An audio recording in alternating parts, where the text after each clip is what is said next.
Okay. If no, let me share my slide. Can you see the slide? Yes, I Yes, can we see can. us, right? Yes, we can see. Okay. Okay, this is me, Ahmed Midiani from Symbiosis UKM, which is Institute of System Biology. And this is my email. If anyone, later on, I can give my email and also my phone number. And then today I'm going to introduce to you about metabolomics and multivariate data analysis. For this course objectives, this class, and then we need to say course, is this class objective.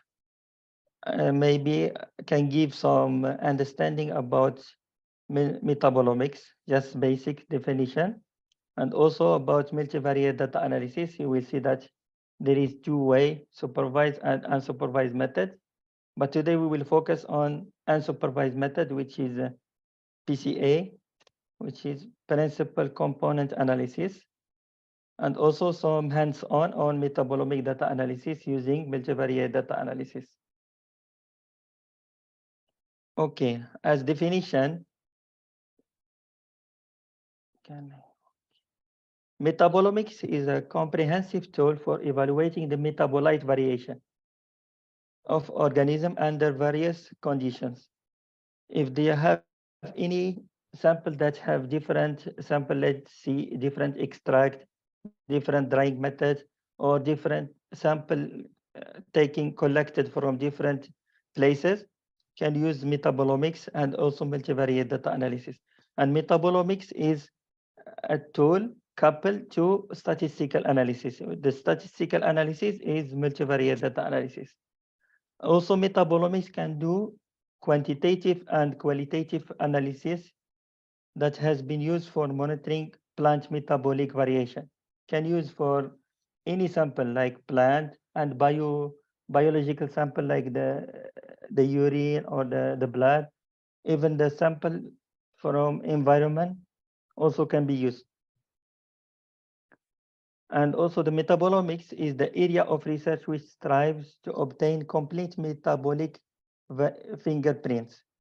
Fingerprint, when we say about fingerprints, every sample has own fingerprint, which is unique to every sample.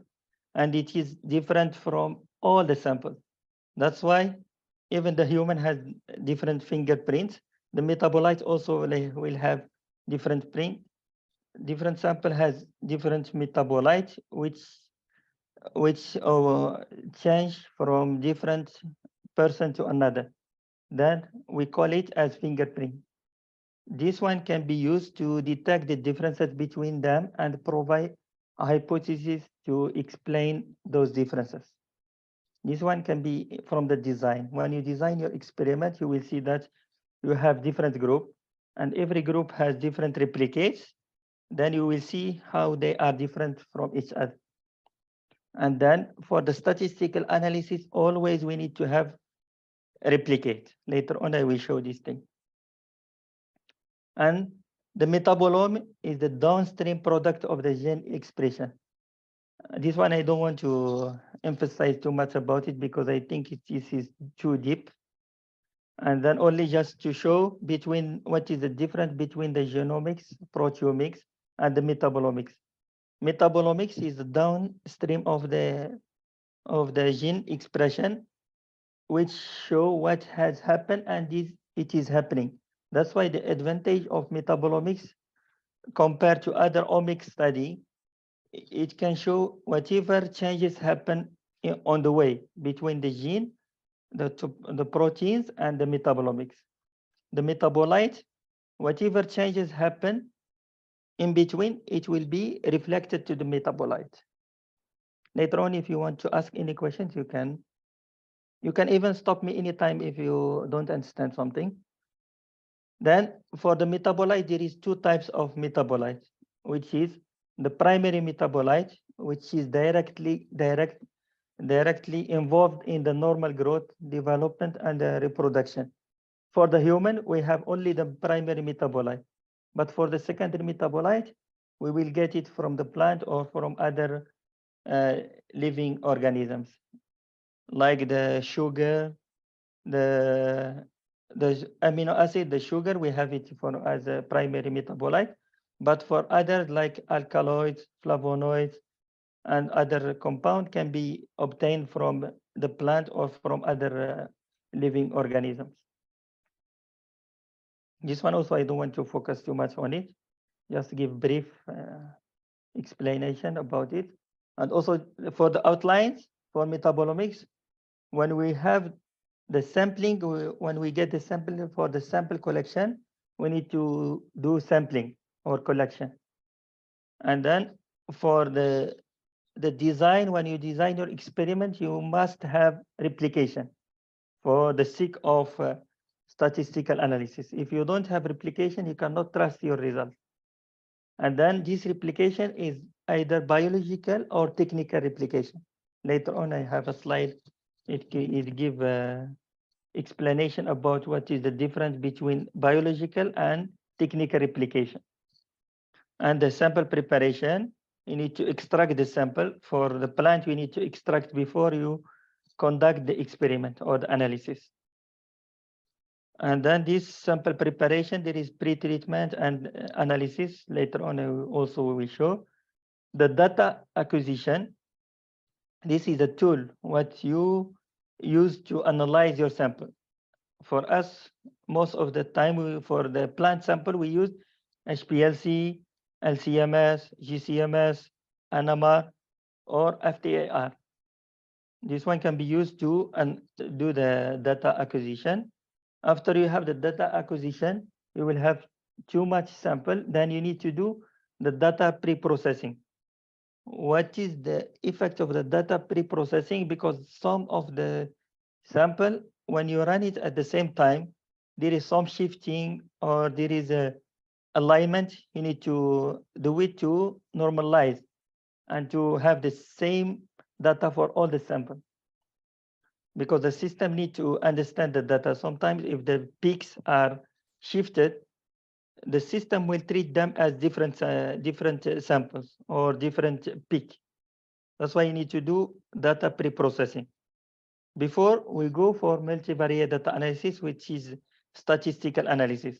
And then we have unsupervised method, including the PCA. Later you will know what is the difference between unsupervised and supervised. The PCA and the supervised method, we used PLS, PLSDA, or OPLSDA. Later on, you will know. I think this week we will focus only on the PCA. Maybe next week I can introduce to you the PLSDA. I don't want to confuse you in the beginning. Then some people, they do the metabolite identification before they do the multivariate data analysis or after you do the multivariate data analysis.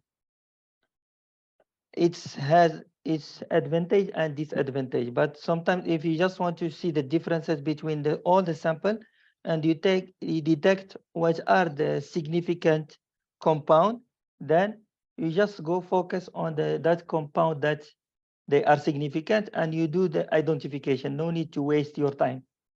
You identify all the compound. At the end, when you want to do the statistical analysis, you will see those compound, they are not significant. That's why some people, they do the metabolite identification after they do the statistical analysis. Okay, for some basics statistic, I think you know about the population and also the sample. The sample is coming from the whole population, because when you want to study the population, you cannot study the whole population. That's why you need to take a random sample from, there is a different method of sampling. I think you take it in different research methodology class, when you have the systematic and the random collection. And then those sample will be replacing the whole population. And then you need to have enough sample to reflect the population. You just tested few samples, not Not all of them existed in nature, and you have results from the sampling. From sample to population, the purpose of sample is to estimate the properties of the border population, such as the mean, but we need to be alert about the possibility that the sample may mispresent the population, which is the error. We need to have the confidence interval. We can trust our result by 95%. Mostly for the research, for the science base, we use 95%. That means still there is 5% of error in our result. Then for the sample preparation, this is why when I want to introduce to you the biological replicate. When we want to conduct the sample preparation, you need to do biological replicate. Biological replicate is every sample is one replicate. Is considered one replicate. Then we can consider this as biological replicate. But if you take the sample only one plant, then you take the sample from the same plant, that one is not biological replicate, is technical replicate. This is how, when we have, you see here, when we take the sample only from one plant, then it will become technical replicate. Some of the analysis can do both biological replicate and technical replicate. But for research, especially for publication nowadays, we better have biological replicate. We must have biological replicate. If you want to combine between biological and technical replicate is okay. But if you want to do all for technical replicate, that is not acceptable. And there is other thing, before I forget, there is determination. When we take the sample, when we take technical replicate, then we just take one vial of that one and then we analyze it 3 times. That one is not anymore replication. That one, we call it determination, because you are getting the sample from the same vial. You just run it or analyze it at different time. It's called determination. Replication or determination is different. Okay, this is just to show you again for what is the difference between the biological replication and the technical replication. But you need to know that the biological replication, the variation will be very high compared to the technical replication, because from different person to another one, or from different plant to another plant, of course they will be having differences, and the variation it will be very high. But if you are taking the sample only from one plant and you analyze it at different time, the variation will be there, but it will not be as high as the biological replication. Okay, this is how, especially for us, for the LCMS, when we are running the LCMS, when you take the sample from the same vial, we call it here is the determination. But it is from the same plant, but when we take it 3 times, it is called technical replication, because it is from the same plant. But when we have it, you see here, even the color for the leaf is different. That's why the variation, the biological replication will be very high, because it is totally from different plants. This is what we call the biological replicate. And then we prefer to have at least 3 replicates. And mostly we use 6 replicate or 10 replicates, mostly for the especially when we are dealing with the animal, we are using 10 biological replicates, because the variation also for the biological sample is very high. Mostly we use 10 replication at least. Then mostly for the LCMS, we are combining both the biological and the technical replicate, because sometimes when you have outliers, maybe when you are dealing with your sample, you do some error. When you have technical replicate, at least no need to repeat the whole experiment from the beginning. You can just choose between the 2 technical replicate that you run. When you combine, it's better to have the biological and the technical replicate, and you choose which one is the best. Then you can take just choose the best among them. No need to repeat the experiment from the beginning. For the plant, there is some factors that you need to be controlled, especially when you are dealing with the living organism, the growth conditions like the soil, the fertilizer, the climate, the watering, the different location. Also, when you are getting the sample from different location, of course, they are using this growth condition different, and also the weather will affect the result. That's why you need to control. If you are dealing with experiment that you have to collect the sample from the same location, and all these factors need to be controlled. Also, mostly for the plants, we avoid to use the pesticide or insecticide because it will be reflected with the metabolite. What we just say now, we say the geographical location when you have the sample from different location. Let's see when you have it from in Malaysia, maybe when you are collecting the sample from Perlis or Johor or Terengganu, the sample will be totally different. Harvesting time, when you are harvesting the sample in the morning or in the afternoon, or when the weather is raining, when it is raining or not raining, also will affect the metabolite. That's why you need to be sure that you are collecting the sample at the same time and at the same condition. And the plant part, when you are, let's see, if you are comparing different species, plant species, then you take the leaf from one plant and you take the stem or the flower from another plant. This is not fair comparison. You need to have the same part. If you are comparing the leaf, you need to collect the leaf for all the sample. Then the drying method and also the extraction condition like the time or the temperature. If you are doing the air drying or the freeze drying or the oven drying, you need to be stick to that method. The extraction method, if you are using the sonication, or for those people who know about the extraction method, when we do this sonication, there is sonication or soaking. If you use one of them, you need to stick to one method.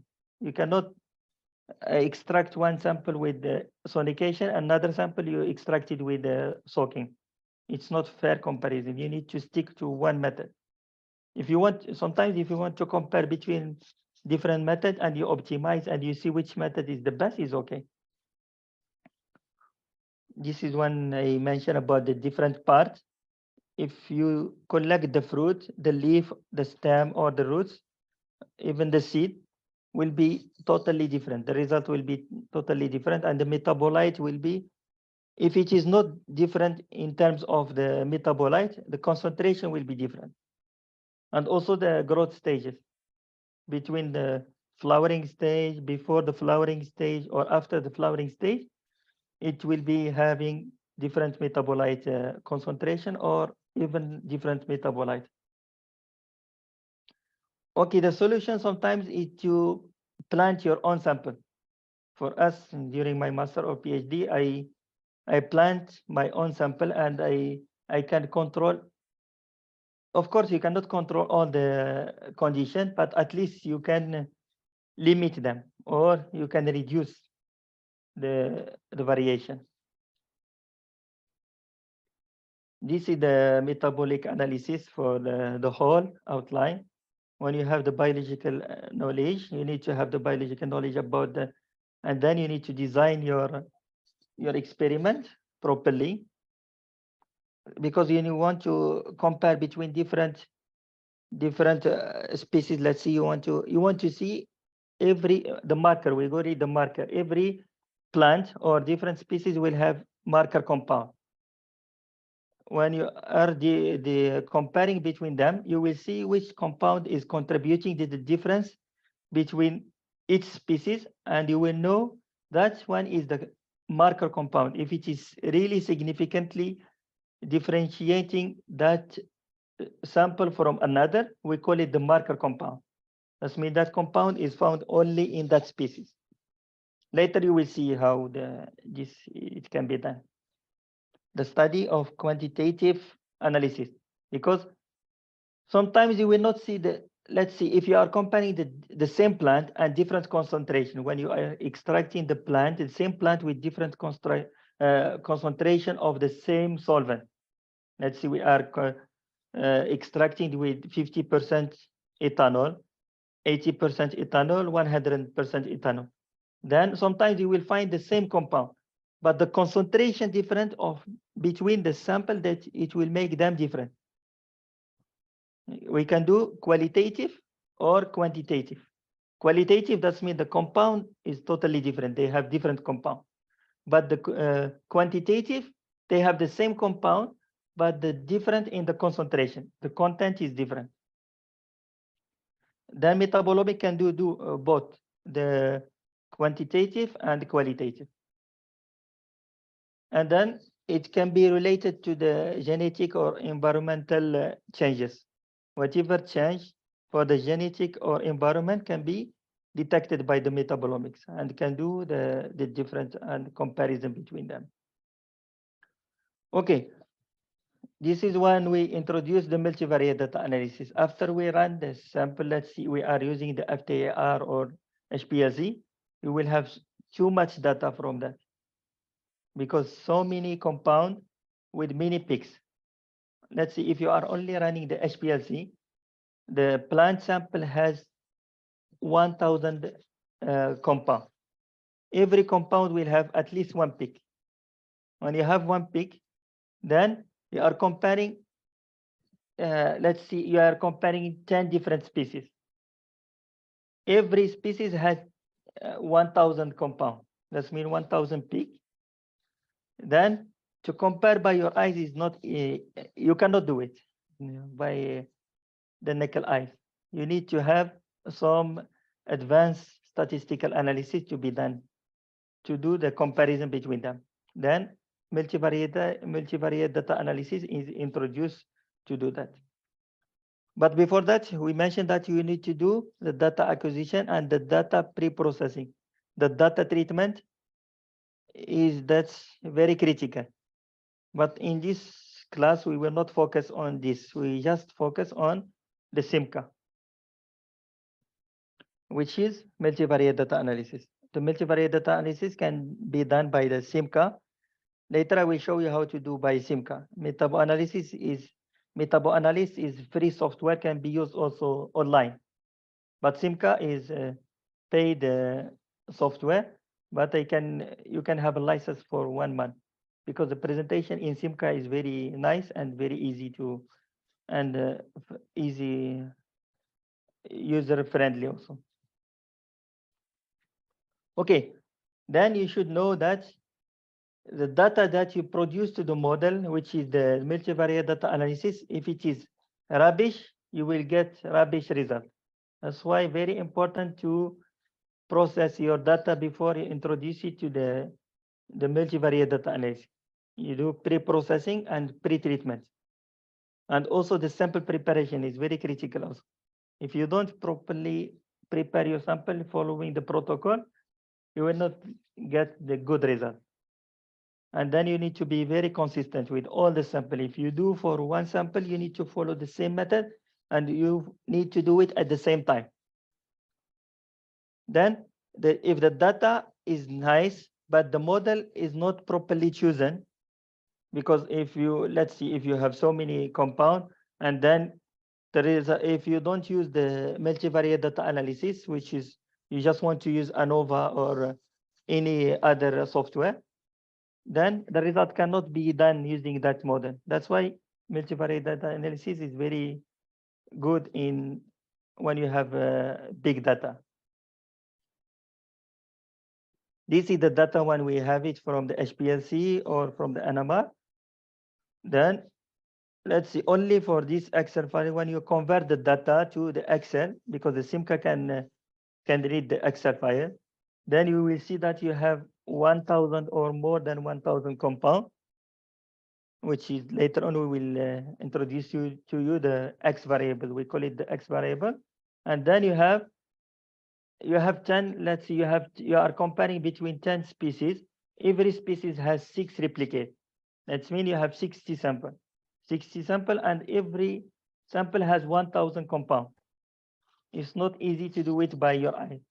Then it's too many data. How to analyze it? You need to use the multivariate data analysis. Even if you see here, you just have, even for a few sample, this one only one replicate from each. And then if they have the same compound, but the concentration is different, for us, it's not easy to see the differences. We need to have advanced or clear statistical analysis to be done. Okay, this is just example. When you see this for us, you see that there is only one or two different tree. But when you use sophisticated tools like multivariate data analysis, it will tag and it will show you what is the difference between them. Okay. If you have any question, you can stop me and ask question before we can go deep to the multivariate data analysis. I am okay to be stopped anytime. Just tell me and then I can stop. If I'm going also very fast, please tell me. And then we can explain to you one by one, and we have enough time. Even if you want to extend the time, I am okay. Okay, for the multivariate data analysis is to give dimension reduction. What is the dimension reduction? Every spectra for one sample, let's see, we have 10 species just now, and then we have 6 replicate. Every replicate from one sample, it will be like a dot in the score plot. This is, we call it the score plot. Every dot is one spectra. We call it one spectra or one chromatogram from the HPLC. That's mean for one sample. This one dot, that means is representing 1,000 compound for each sample. That means the blue one is one sample from group 1. The yellow one is one sample from group 2. The red one is one sample from group 3. That means here we have 3 groups. And then the sample that the one they are closely similar to one group, they will be grouped together because they have the same compound or almost the same or different compound, the same sample with the same concentration almost. But sometimes even, let's see, the blue one and the yellow one, they have the same compound, but the concentration is different. They will be separately. They will be separated because they have different concentration of the same compound. The system will treat them as different samples. Then we can see here we have 5 replicates because they are similar to each other. They are clustered in one place. We call it clustering. They cluster together because they have the same compound. We have one group, 2 group, another group. They are different, but the same group with 5 replicate here, 6 replicate here, or 3 replicate, they are similar. Okay, this is only when we want to see what is the difference between univariate and multivariate data analysis. For us, when we use the biological assay, like when we are comparing between different groups, but we have only 5 groups here. Let's see, we have one inhibition or one compound. Let's see, here we are comparing with one compound only. But when we have 1,000 compound, and you have 5 groups, and then you need to have 1,000 graph like this to compare. It's not easy for you to plot 1,000 graph like this. But in the multivariate data analysis, you will have it in one score plot. You have all the 1,000 dots in one plot. This is how. The reduction, when we have the principal component is like, okay, we give example. When we have this, okay, we are 15 people in the class. Then we have. Excuse me, Yes. We have less than 2 minutes. You want to continue, or you want to Continue after we have a Okay, break. it's up to. Okay, we can have break. But if anyone has question, we can ask now. Okay, if you have any question. Yeah, please, if you have question, then please tell me if I am very fast or you don't understand anything, let me know.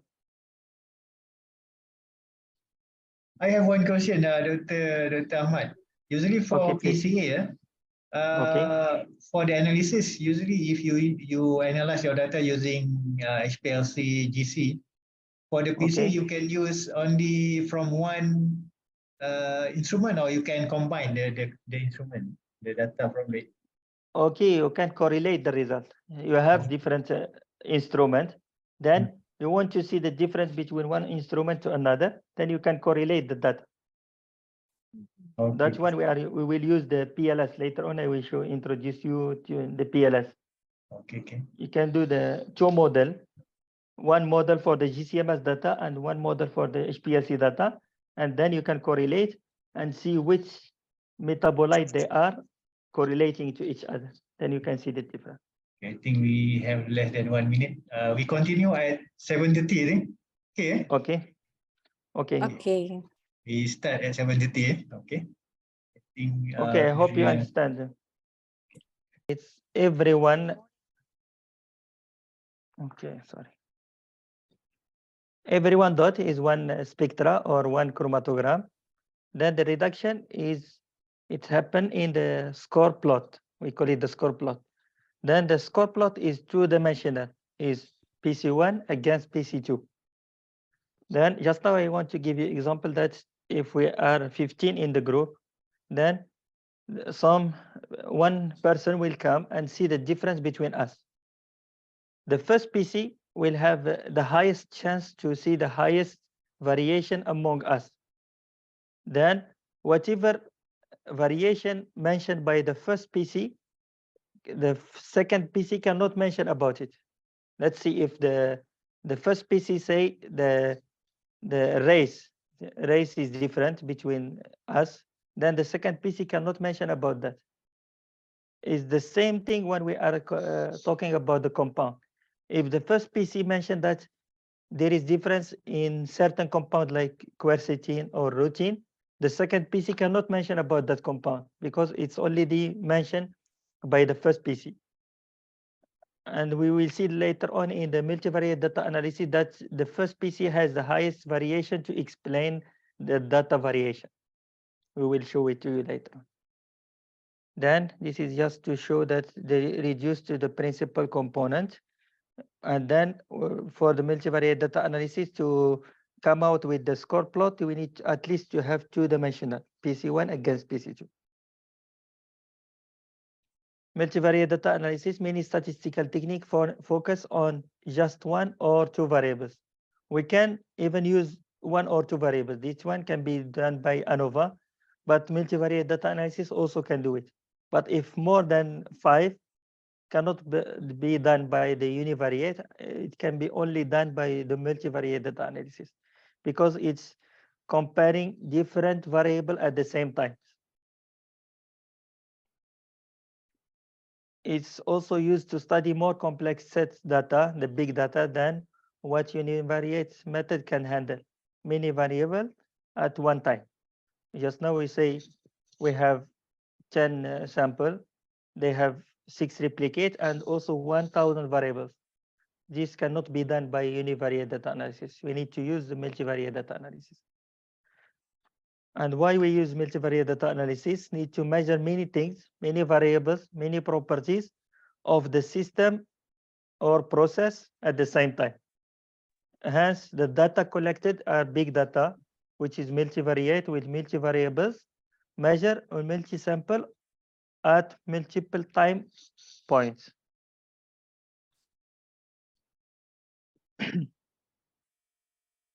And the data table is not enough. It should be, there must be analyzed comprehensively. Let's see now, if you want to compare between the compound based on the metabolites, all the metabolites should be different. You cannot measure at the same time the same compound.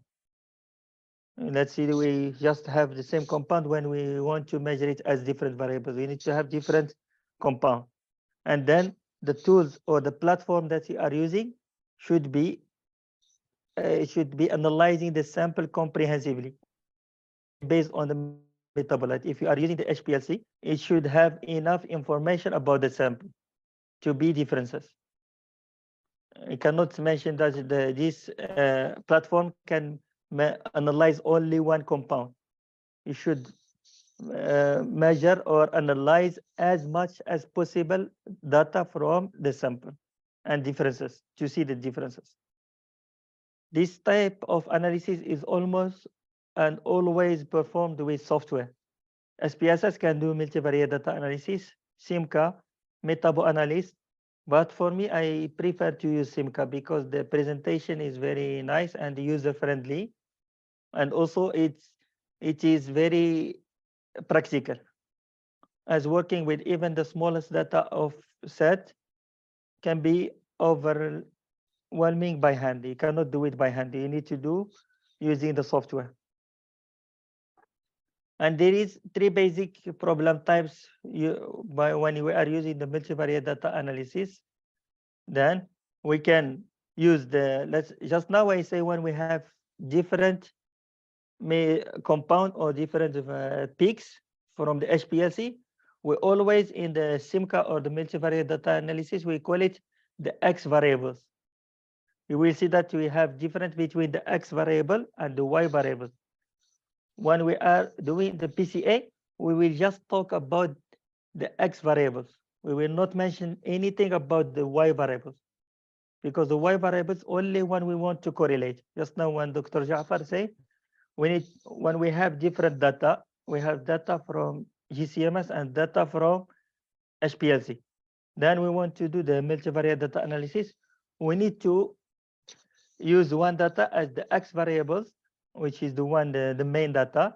Then the one we want to correlate with, let's see the GCMS data, we will call it as the Y variables. Then we will have the correlation between the X variables and the Y variables. Then we see what is the correlated compound. Then this one just to see that there is the X variable and the Y variables at different time. And then we come here to mention about the unsupervised method.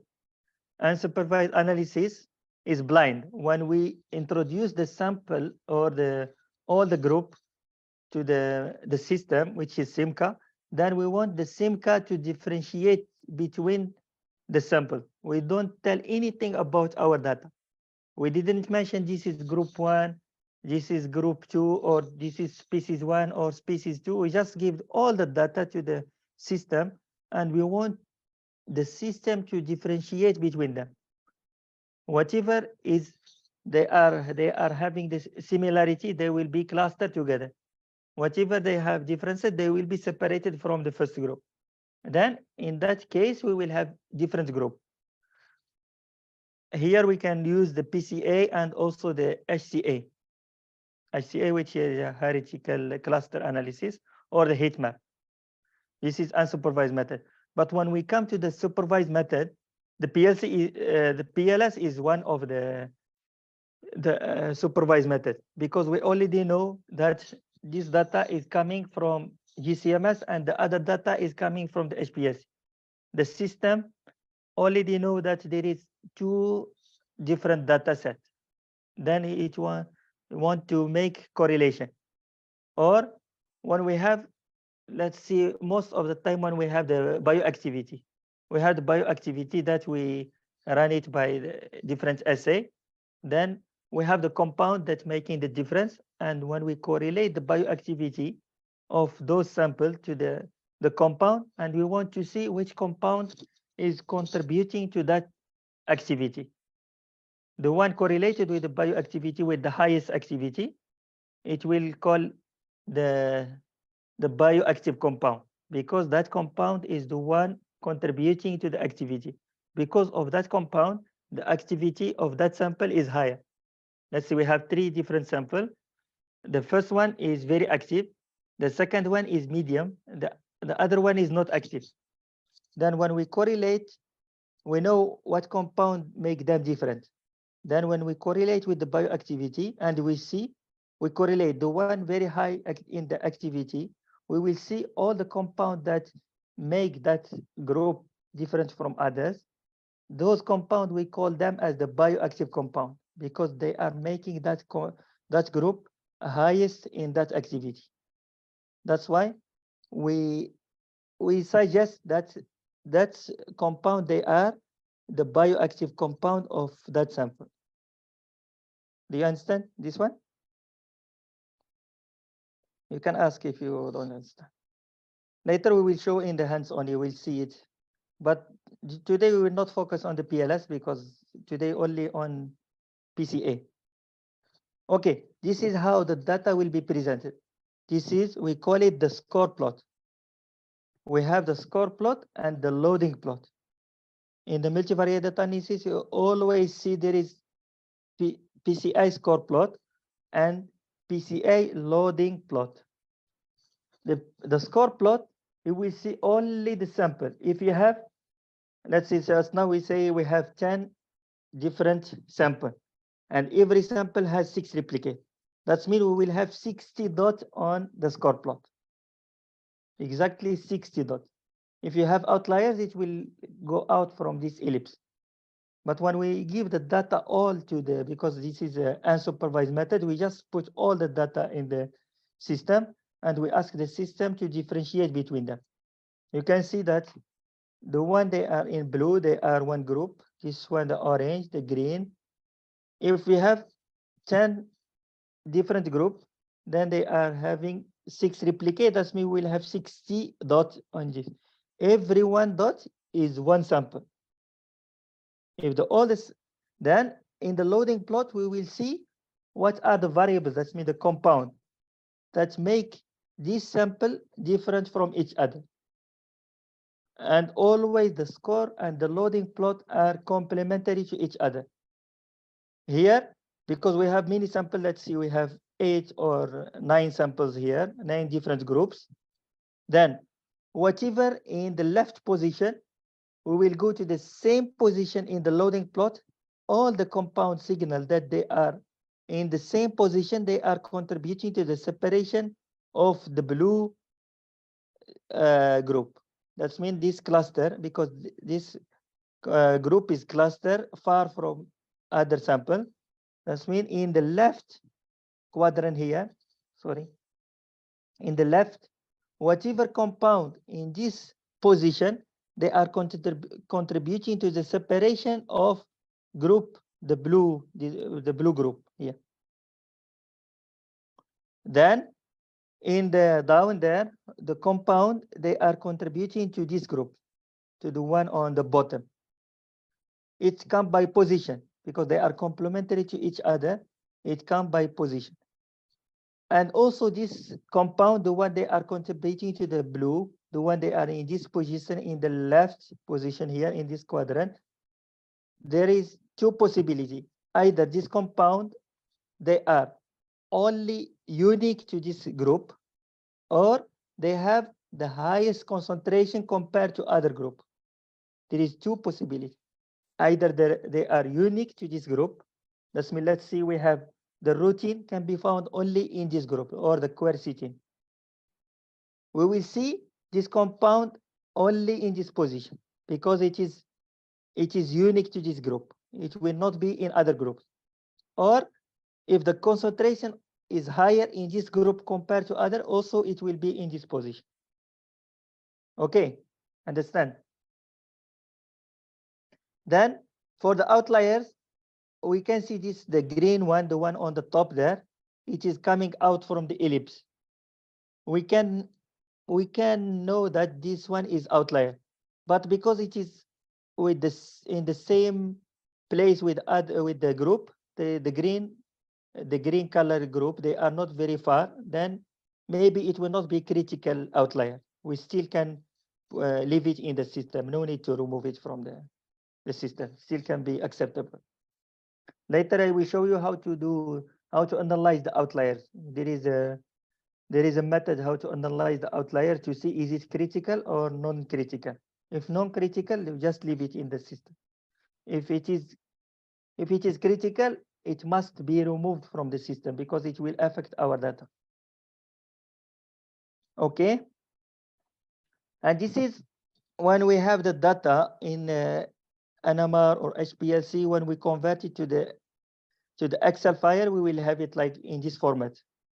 We will have here we have the sample and the variables. Just now I told you in the score plot we will have only the samples which are the grouping. We have, let's see, we have different group FD here from different location or different varieties. It will be shown in the score plot. And the variables, we call it here the X variables because this is only PCA. PCA, we call it the X variables. This is the compound signal that they will be in the loading plot. The loading plot. Always remember the X variable will be in the loading plot. The sample name or the sample, the variety, the origin, or the labeling will be in the score plot. Don't worry, later on we will see it very easy example. This one is very complicated because this is the real data. Because the real data will have many compound. But in next in the hands-on, I will give you the easy one, just a few compound, only 10 metabolites, which are the X variables, and only few compound, a few sample. Doctor? Yes. Sorry, Doctor. Yeah. Doctor, your example just now, if let's say this is HPLC data, the Okay. variable, is it peak area? Yes. The peak area Oh. because it is related to the compound. That's mean here. Just, Yeah. Okay. Here it will be the name of the compound, and the value down there is the peak area for each sample. Understand? The name for the X variable is the name of the compound, and the value under that for every sample will have the peak area, the peak area or the peak height, depend on what you are going to use. Okay. Okay. Can I go? Yep. Okay. How the software do? It will just, when you give all the sample, you introduce all the sample to the SIMCA, it will see whatever tend to be similar, there will be cluster. This is the same example that I give you in the beginning. It will be clustered together. The one they are different, they will be clustered separately from the other groups. Then you will have clustering. We call it clustering. But this is the score plot. Score plot, you will see only this sample. But to see what are the compound they are making them different, or the variables that make them different, you need to refer to the loading plot. Okay, this is just to show in video how they are different, 3 different groups. And then they will. Okay. And there is another thing for, especially for the people doing LCMS or NMR. When you have the data pre-treatment, some of the compound, they are be very minor compound. And then they are significantly contributing to the difference between the grouping. Sometimes the system will ignore the minor compound because it will treat them as the noise. For this case, we need to do scaling method. We call it scaling method. The scaling method, we have different scaling method, which is the UV scaling method, because if the major compound, of course, they will have, when we have the standard deviation will be high. We will divide all the data by the standard deviation. We just divide the data by the standard deviation. I will show you a group example after this. It will be easier. Because the minor compound, it will be ignored. Because the system, it will treat them as the noise. Because as compared the highest peak, it will be negligible. But when we come to the reality, or when we want to compare between the group, the minor compound, the one they are making the difference and the significant difference between the grouping. We don't want to lose those information. That's why we need to do scaling method for the system to be considered even the minor peaks or the small peaks. Then when we use the UV scaling method, it will divide all the peak by the standard deviation. And there is a problem with the UV scaling method. It will consider the minor peak as important or more important than the highest peak.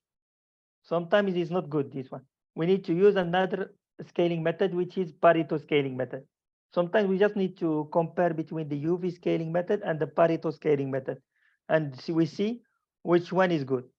For us, for the NMR, we use the Pareto scaling method. And for the LCMS or HPLC, we use the UV scaling method. Because the Pareto, it will divide the peaks by the root square of the standard deviation.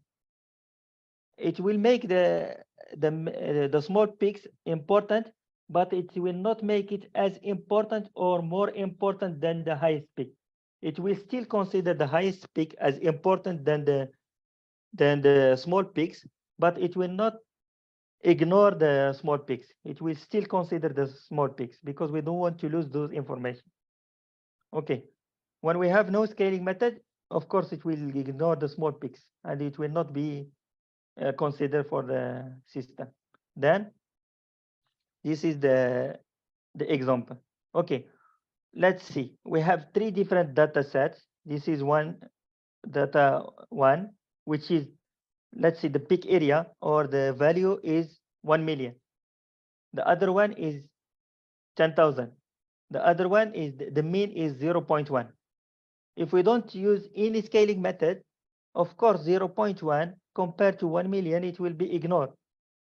It will be negligible. It will not, the system, it will treat it as the noise. It will not even, but when we want to compare between the different grouping, we will see this one is significantly affecting the separation of the group as compared to the, then if we don't want to lose those information, better to do the scaling method. Then you can see here, this is the standard deviation. For 1 million is 10,000, for 10,000 is 100, for 0.1 is 0.001. Then for the UV, it will divide the mean by the standard deviation. And then you can see here, it become 1,000. But for the first sample and the second sample become 100 after we divide by the standard deviation. You can see here the UV is considered the small peak as more important than peak 1 and peak 2, which is not good sometimes. Because we don't want to lose the information, but we don't want to make that information from that peak is more important than others. Then we can consider the Pareto. Pareto, after we divide by the root square of the standard deviation, become 10,000, 1,000, and 10. At least 10 compared to 1,000 and compared to 10,000 is not negligible, but still the peak 1 and peak 2 is more important than the third peak. Faham? Okay. Okay, thank you. And this is the score plot.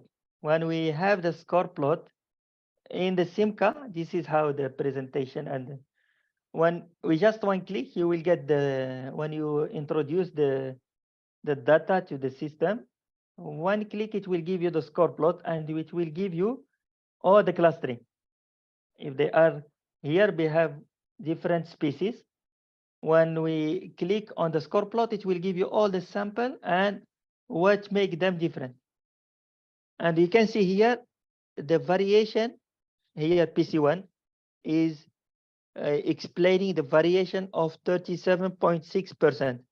Just now I say PC1 will have the chance to give more the highest variation of the data because the first PC is introduced first to see the differences between the sample. And the second PC is explaining the variation of 16.8%. which is acceptable because we have many data. They can, both PC1 and PC2 can explain almost 50% of the variation. Sometimes if we have only 2 groups, it's not enough. But when you have many groups, it's very difficult to have the variation more than 50% because there will be overlapping. And this is the loading plot. This is the real data. You see here, you will see more than 1,000 variables, the X variable, because this one what make them different. And then to identify this one is the critical stage when you want to identify what those signals refer to. Because from the NMR data, the same compound will have different signals. And sometimes it's very confusing and very stressful to identify the compound. But when we have the HPLC or some, it's very easy to identify and easy to say what are those metabolites. But this one, I just give you the real data just to see how the multivariate is very important to see the differences. Okay, I just show you this one is very easy example and is very practical to understand the multivariate data analysis. Here, we can see that we have 10 different samples. We don't want to show that there is a replicate or anything. We just introduce 10 different samples to the SIMCA, and we want to let the SIMCA give us the clustering among and to show the differences and the similarity among those samples. Then we can see here the system can tell outliers. We don't have outliers because no sample is coming out from the ellipse, the circle, we call it the ellipse. And the distance between samples mean differences. If the sample is close to each other, they are similar. If they are very far from each other or far from each other, they are different. Here we can see the grouping. That's 4, 7, and 1. They are close to each other. That means they are considered as one group or one cluster. We call it one group or one cluster. Then number 5 is in the middle. Number 5, because this is the center point, any sample close to the center point, that means is the typical compound. That means this compound has most of the metabolite in all or most of the variables in all the sample because it is in the middle, in the center. It's not different from any of the sample. It has most of the compound found in all the samples. That's why it is in the middle, close to the center. And then 6, 3, and 2, they are one cluster. 9, 8, and 10, they are one cluster because they are close to each other. Then we can know that there is 3 clusters. And then the 4th one is the number 5, the one in the center, which is we call it the typical sample because it has most of the compound found in all the samples. Understand? Okay, then how to do interpretation of the loading plot. Okay, I think we go to the next one because it is easy for, okay, just this one, because the loading and the score plot, they are complementary to each other. Just now we see number 5, 7, okay, 7, 4, and 1, they are in the left side. That means this variable, the X variable B, is the one contributing to the separation of that cluster or that group. We call it cluster or group. Because this compound B is in the same position as in the score plot of that group in the score plot or that cluster. That's why this compound, we call it that it is contributing to the separation of that group. Because of this compound, number B, it's higher in that group. That's why that group is separated from the other. Then number 5, because it is in the center, the compound D is the one making that compound is separated from other. Then it's the same thing. Then we can see from here. The cluster, the left one in the 7, 4, and 1, because of B, 9, 8, and 10 because of C, the compound C, 5 because of D, then 2, 3, and 6 because of A. A is the one contributing to the separation of this group. And then just now we say, because this group, the A is, it has two possibilities. Either it is high, maybe this A, can be found in all the sample, but because it is high in this group, that's why it's contributing to the separation of this group from others. Or this compound A, it is unique to this group. It can be found only in this group and then cannot be found in other groups. Okay. Okay. This is another example. When we are using the score plot to compare between the different group, we have here group A, B, and C. Okay, we have here two PC, PC1 and PC2. If we want to compare between PC1 and PC2, we can see that the B is separated from A and C by PC1. Why by PC1? Because when we see the positive side of PC1, we can see only the group B. Even they are a little bit far from each other. Later on, I will tell you why. They are different batches, but by PC1, we can see that they are separated from A and C. A and C, they are in the negative side of PC1, but when we come to the positive side, only there is B. That means we can consider by PC1, group B is one cluster. A and C, they are similar to each other by PC1. But when we come to PC2, we can see even group B, they are separated from each other. We can later on in the loading plot, we know what are the compounds they make them different. We can see A, C, and B, the one on the top, they are separated from B, A, and C on the bottom. This one, when we have a problem with different batches, when you, let's see, when you collect this sample at different time or from different location, you will have this problem. That means the same data, they are separated because you have different batches. You bring the sample in the first time, you analyze, you get a result.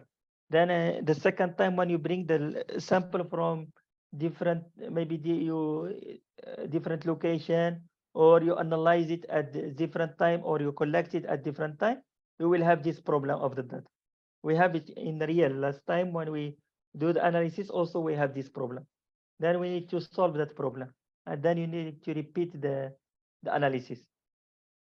Okay, here we can see that by PC1 and PC2, you can have another combination. Maybe when you are using PC1 against PC3. Here, PC1 against PC3. When you use the PC1 against PC3, you will not have this problem. Then maybe you can use the PC1 against PC3 to come with the conclusion and also to know what are the compounds contributing to the separation. But when you use PC1 against PC2, it will give you a problem that there is difference between the batches. But when you use the PC1 against PC3, which is okay also to be used, then you will not see that problem. Then you can proceed to use PC1 against PC3. Then no need to use to analyze the data again, or you go for sampling from the first time, from the beginning. Then PC1 against PC3 combination is better to separate the sample A, B, and C from each other. This is the real example. We have it also in the real.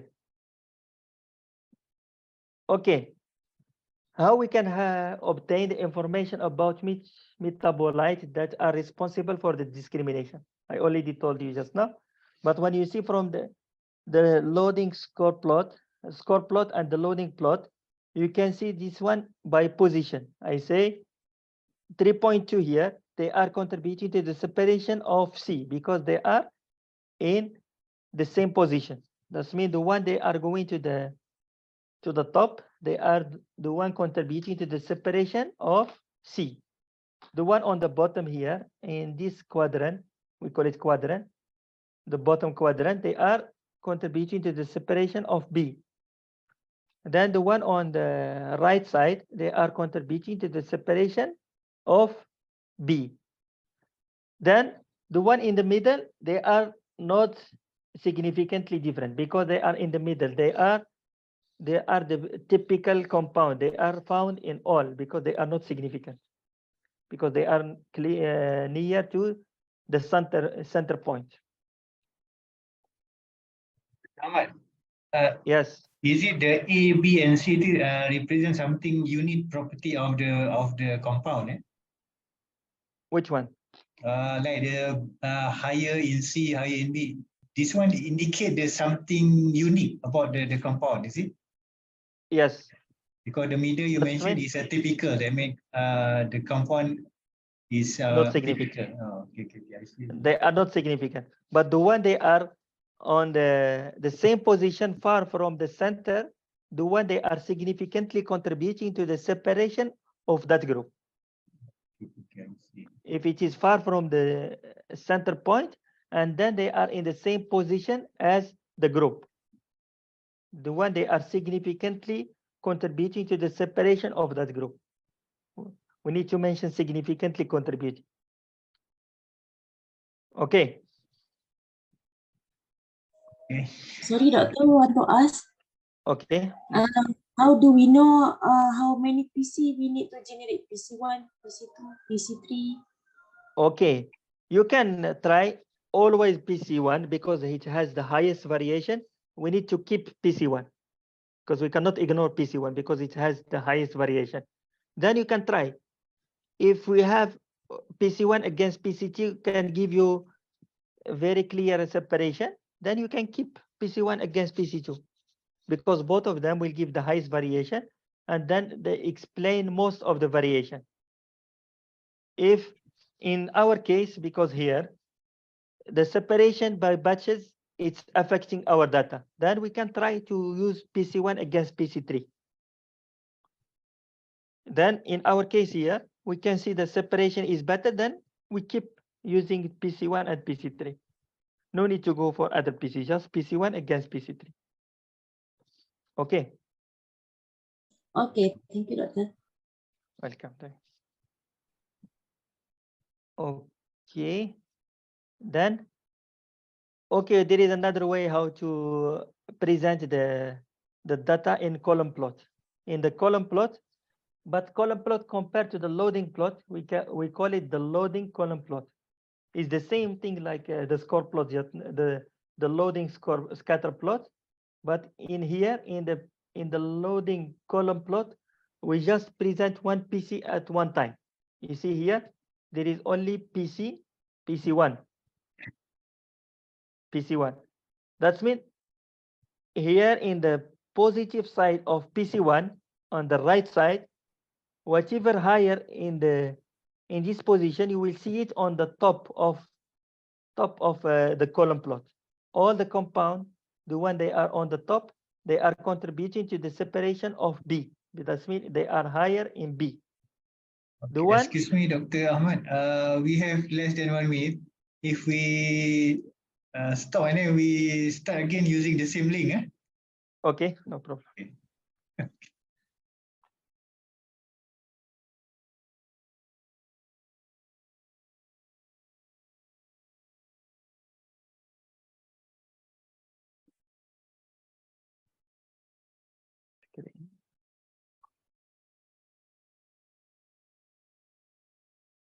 Okay, can you see now? Okay, you can start. Okay, for the loading plot, this is another way how to present the plot, which is the loading column plot. We say the one on the top in the loading column plot, they are contributing to the separation of B because it is in the positive side. You just focus on the positive side of PC1. Just see the one on the bottom in the score plot, PC1. The one on the right, they are on the top of the loading column plot because they are in the positive side. The one on the left of the score plot, they are on the bottom of the loading column plot, which is the one on the top, they are higher in B. And then the one on the bottom, they are lower in B. And then, of course, they are higher in C and A because they are in the same side, because they are in the negative side of the score plot. Understand? It's the same thing as the loading plot, but this one is a little bit, it will be confusing, but just focus on this in the positive side and the negative side. The sample on the positive side, they are in the top. The one on the left side, which is in the negative side of the score plot, they are in the bottom of the loading column plot. But this one, the loading column plot, you cannot use it only if you have totally nice separation by PC1 or PC2. If there is no separation by PC1 or PC2, you cannot use it. You need to stick with the loading scatter plot just now, the one here, this one. But if you have nice separation like here by PC1, then you can use this loading column plot. Okay. How much difference between the scaling method? If we have different scaling method, let's see just now. When we have no scaling method, which is the main center, then when we have the Pareto and the UV scaling method, then you can see here, when we have the mean center, minor signal can be ignored. Then the Pareto, it will make them very nice because they are the minor peaks, they are not that ignored, but they are, but in here, in the UV, we can see the difference between the batches because the peaks, all they are, even the small peaks, they are still considered for the model. Okay, here, this is a example. When we have the mean center, you can see here, the small peaks, the one they are, the system will consider them as a noise. You can see here. They are all totally ignored. The system ignore them. But when we do the scaling method, you can see the same peaks, they become very high in the loading column plot because they are considered for the model when we use the UV as a scaling method. You see here in the one on the left, there is few compounds that they are considered. Only the major compound they are considered. The other compound or signal, the one they are very small, they are ignored, and they consider to be like a noise. They are omitted from the model. That's why we need to do the scaling method. Scaling method is very important step. Okay, I think this one, when we have this is the PLSDA, I think we should leave it to the next class because we don't want to confuse you, because today I just want to focus on the PCA. PCA, when we have no differences between when there is no separation or no clear separation for unsupervised method, then we go for supervised method. This PLSDA is supervised method. We just need to give class to every group. We should tell the system this is group A, this is group B, and this is group C. The system will know from the beginning that this is group A, and it will. That's why it's not cannot be trusted, and then need to be validated later on. In next week, I can mention about it. You see here, there is no separation, but when we do the PLSDA as supervised method, then it can be separated. It's okay, no need to focus on. Okay, this is the the method when we have the loading plot or the loading column plot. The loading scatter plot, you can see here different groups. Let's see the 80% ethanol, which is in the left. This is the compound on the left, the one they are contributing to the separation. And this is the PLS data. When we have the X variable and the Y variable. The Y variable is the bioactivity. You can see here, because 80% is the one has the highest activity. That's why all the compound near to the activity, we call it as the bioactive compound. The one, because this compound has the highest activity and has the highest concentration of this compound. That's why we suggest this compound to be the one contributing to this activity.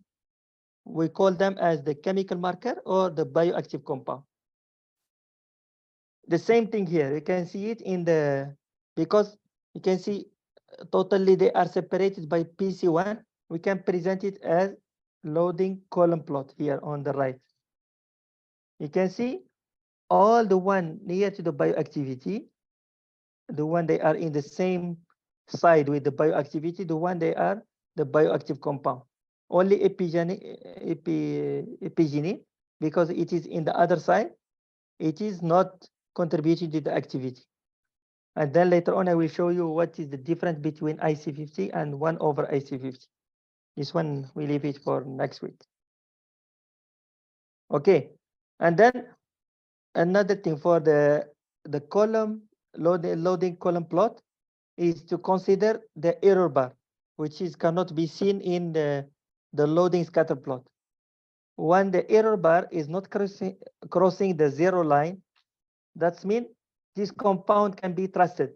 You see all the compound here, that the error bar is not crossing the zero line. That means there is not too much variation between the compound. That means we can be trusted. The error is not too very high. But if the error bar is crossing the zero line, that means that we need to remove or exclude that variable from the model. We cannot trust it because the error is very high. Come on, like the chlorogenic acid, the error bar is it okay? Still okay, because it's not Still crossing okay, the zero not line. crossing. Okay. If it is crossing the zero line, cannot be trusted. Okay. Because this result you should expect it from the biological replicate. It's okay. For metabolomics, it is still be acceptable. Okay, and there is another way how to present it, both the loading and the score plot in one plot. We call it the biplot. Biplot, it will show you both the sample and the X variables. Here, because this is the PLS data, we will see the X variable, the Y variable, and the sample. All the sample, they will be presented in one plot. We call it the biplot. And here, all the one they are higher in 80%, and then they are close to the bioactivity. We call them as the bioactive compound, because they are contributing to the separation of 80% from others, and then they are close to the activity, the bioactivity, which is DBPH here and alpha glucosidase. Okay, this is only different way how to present the data. This one I will leave it for next week, because when you have the IC50, you need to have 1 over IC50 to see the highest value has the highest activity. It's okay, no need to. I have example for next. I have the same data for next class to show you. Okay, for some case of study, we have when we are comparing different extracts from Phyllanthus acidus, we just extract the sample with different ethanol ratio. We have water, 50% and 100% ethanol. Then we can see here they are differently clustered, and then the data on the left, they are analyzed by the NMR data, NMR analysis, and the one on the right, they are analyzed by LCMS. Then we can see they have 3 different clusters, as in the LCMS data also there is 3 different clusters. And then we have 6 replicate here for each group. Then in the loading plot, this is the signal they are make them different. This is the one with the number. This is the only compound that we identify. The other compound without number, we don't identify them. We are not able to identify them. And in LCMS, you can see here there is many compounds that they can be identified by the NMR. Only few compounds they can be identified. And this is the most critical step in LCMS or NMR. You cannot identify all the compounds, which is not possible to identify them. Okay, another data when we are comparing different ficus species from different location also. Then this is the spectra when we have the NMR data. When we analyze with NMR, you can see here different species. Then this is the clustering when we have, you see here, the sample number 1 and 2, they are clustered together. This the other sample, we have 3 different clusters here. And then you will know what are the species they are clustered together. And then from the loading plot, you will know what are the compounds make them different from each other. Here also is like only when we have this is the animal data. From the urine data, when we have the diabetic group, which is the one on the red, and the one in the middle, we have the different treated group and the normal group. The normal group with the black one, and the one treated with different sample, the one they are near to the normal group. That means the treatment is working because it's shifting the urine of the rats to the normal group. You can see here the diabetic group, they are in the left, but the one treated with the ficus sample, they are separated and then they are clustered together with the normal group. They are making these rats going back to normal. They are diabetic in the beginning, but after we treat them with the ficus, they become normal. And then this is the compound they are make them separated. And then we can see the glucose. That's the diabetic group that it has high glucose and high lactate. But other groups, the one they are treated, they have hyporate, allantoin, and citrate. Okay, and the metformin also here. There is a positive control on the top. It has creatine. Creatinine, the metformin group, it is toxic. When we see the creatinine, that means there is toxicity effect. That's why the metformin as anti-diabetic drug, it has toxicity effect and some side effects. It's coming from creatinine because it has highest amount of creatinine. Okay, also metabolomic can use for optimization. When we have different growth stages, we compare different growth stages and also different species, different drying methods, and also different solvent extracts. Here we have published this data when we are comparing different growth stages. The 8 weeks, which is 2 weeks before the flowering stage, and 10 weeks is the flowering stage, and 12 weeks is 2 weeks after the flowering stage. We just compare before the flowering stage, and after the flowering stage, because we study in the literature, the flowering stage is where the plant produce most of the secondary metabolite, because the secondary metabolites are used to attack because the plant is attacked by the insect, it will produce some secondary metabolite to make them away to help to okay.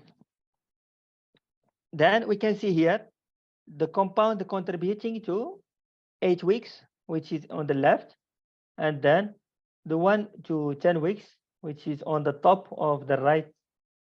And then here also the PLS data, that's this number 10, which is the flowering stage, it has the highest activity. And also this compound, the one they are near to the group and to the bioactivity, the one they are the bioactive compound, which is, we consider them because they are close to the bioactivity, and then they are higher in 10 weeks.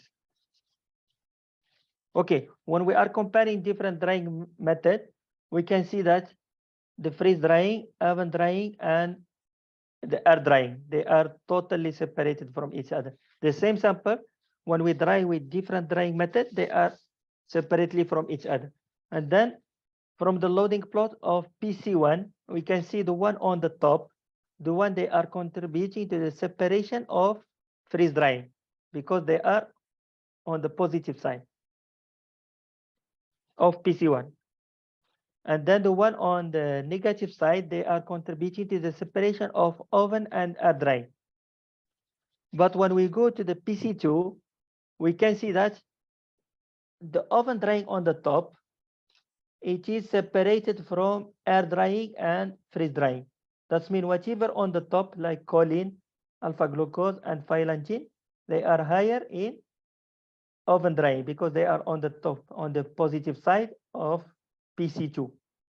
That's why I told you just now, the column plot can present only one PC at one time, either PC1 or PC2, not like the scatter plot, the loading scatter plot can present two PC because it is two-dimensional. This is one-dimensional. Only one PC at one time, PC1 or PC2. Okay. This is another different study when we use the Phylan test to treat the rats, the diabetic rats, when we have different, the initial before they are diabetic, and the baseline after they become diabetic and after treatment. You can see here the blue one after treatment, because the final, the green one is the baseline after they become diabetic, and the initial one before they are diabetic. We can see the movement, and see here there is the diabetic group on the here we can see the compound they are make them different. And in the left side, this is the treatment by the plant, and this one is the metformin, the one on the left. We just compare between the treatment with the plant and the metformin. This one also, when we have different dose of the treatment, we have the low dose, which is the green one, and the high dose. We give 250 and 500. We can see the normal rats, which is the one on the right. The highest dose, they are bringing the urine of the rats towards the normal rats. But the diabetic one, which is on the left, the low dose, they are separated, but they are still close to the diabetic group as compared to the highest dose. And this is the way how to use. This is from metaboanalyst. When we see what are the compound or the metabolite variables, the one they are significantly contributing to the separation. Here, the one they are the high, more than 0.5, we consider them has significant effect. We call it the VIP, variable important in the projection, or the one they are significantly contributing to the separation. When we see the one near to the 0, they will become before 5 because they are in the middle, they are close to the center. But the one here, more than 3, they are very far from the 0.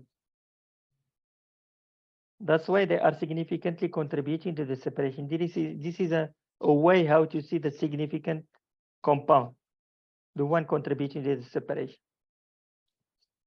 Okay, I think I come to the end of this presentation. After this, we can go to the hands-on.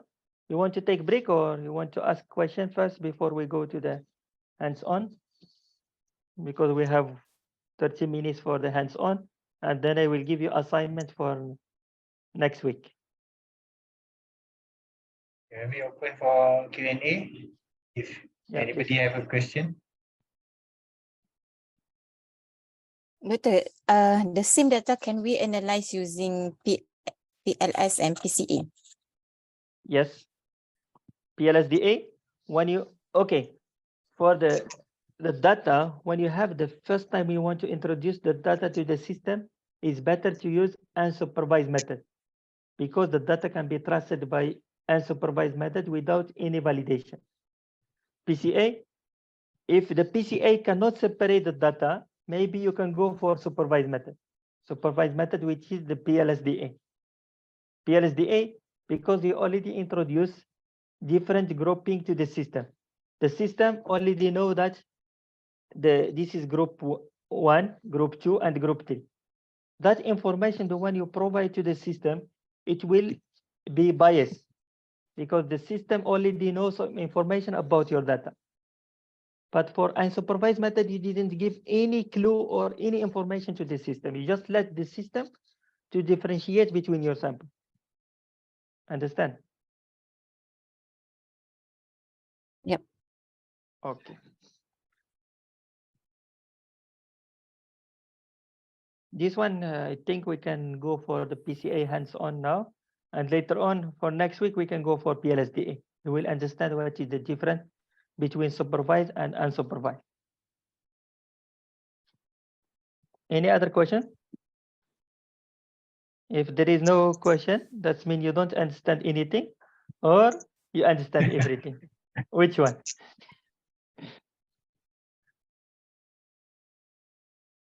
Yeah, when you ask question, you will understand more. Just ask. Don't be shy. Doctor, can you hear me? Okay, yes, please. I want to ask PC1 and PC3 different. In the I don't PC1 hear you. and PC3,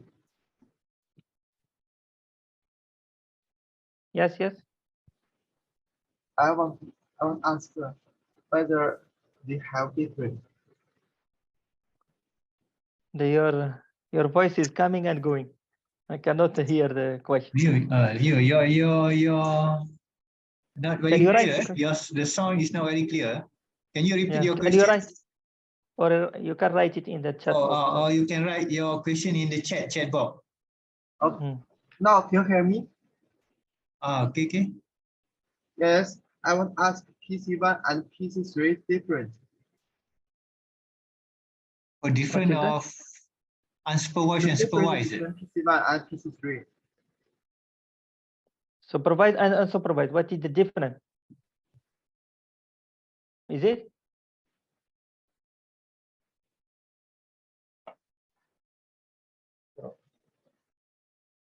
The difference between supervised and unsupervised method, is it? Okay. Yeah, please.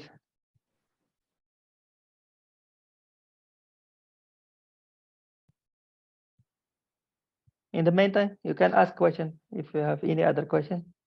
Dr. Ahmad, Waiting for in your experience, do you have any experience in you can't differentiate your data, means they're not separated in the PCA. Your data is not separated. So it's very difficult to make a significant interpretation of data. Yes, we have this problem. Then either you can remove some outliers sometime, or there is no differences. Maybe you can design your experiment from the beginning. Maybe the species that you are comparing, they are not significantly different. Maybe the one, then there is no choice for you to just mention that your species, they are not significantly different. Or maybe when you extract with different extract, then you didn't see any clustering. That means they are not different. No difference between the metabolites. Or sometimes because of the outliers. Outliers will make them no cluster. And then sometimes the model is not valid. Okay, Dr. Ahmad, the Yes. question of Leo, he want to know the difference between PC1 and PC3, and then what is the principle. Okay. Can I go back to?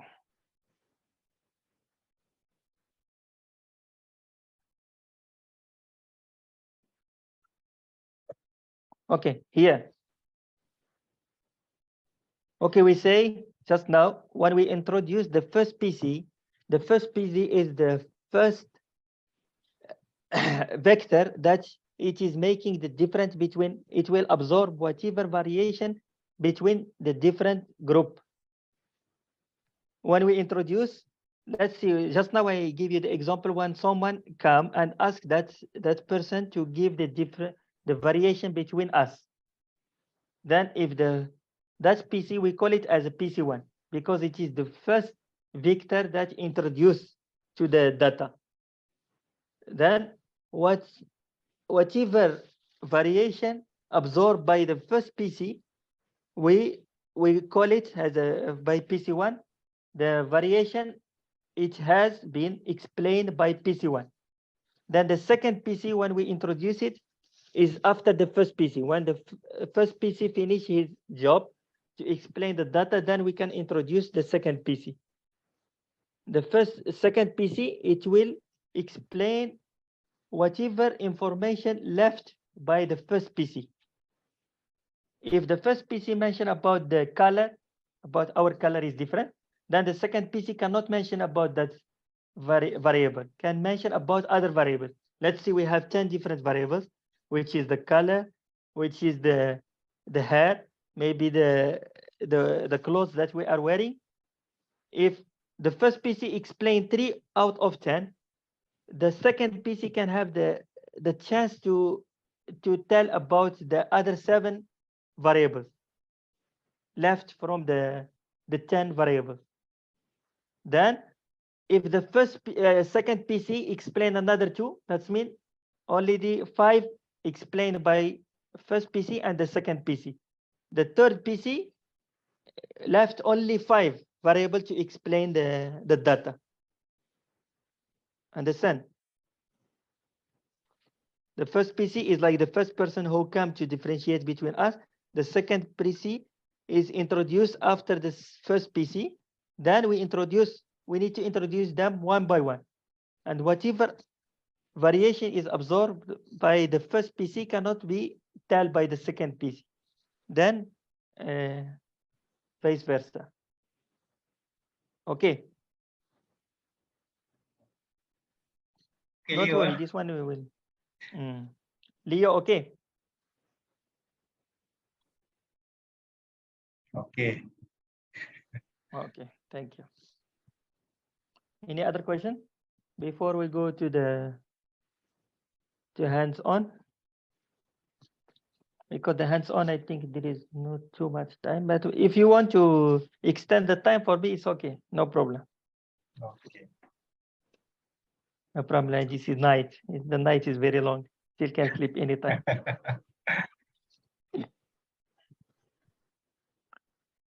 Okay, for the hands-on, they need to install the SIM card, Dr. Ahmad. Yes, I already give the link You, to Dr. all of Jafar. you can install the SIM card as I attach the link in the WhatsApp group. Has everyone install your SIM card? But this one is okay for next week. No need to install it for now. Because for the assignment they can do, but for now I just want to show them how to. You are okay. Just you show the okay. Yes, I will go step by step. Okay, do you see my screen? Dr. Ahmad, this one will take half an hour. Yes, I think. Okay, I think we remain 10 minutes. I think maybe we can start. Okay. I think the new Maybe one. you can. Yeah, we can close this one. Then we can. Okay, I will stop and then we start again. Okay. I think that one much easier. Yes. Okay, everyone. I will stop and then you join again using the same link. Okay. Okay.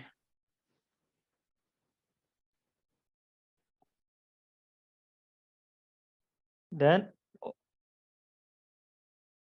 Okay, let's go. When you install the SIM card, then you open. You need to make a new regular project, new, and then go to new regular project. Then it will ask you to choose the Excel file that I give you. Then you click the Excel file, then you open. I give you step by step, don't worry. Then this data is from the T from different location. We collect the T and then we analyze the heavy metal and the toxicity for all the T. From the village, from the farm near to the river, from the industry, and then from the agriculture and from the market. And we want to see the difference between them based on the heavy metal. We analyze the heavy metal by the AAS, and then we do the toxicity on the fish and on the rats. Then we want to see how they are clustered and which one is dangerous. Then you need to put the primary ID.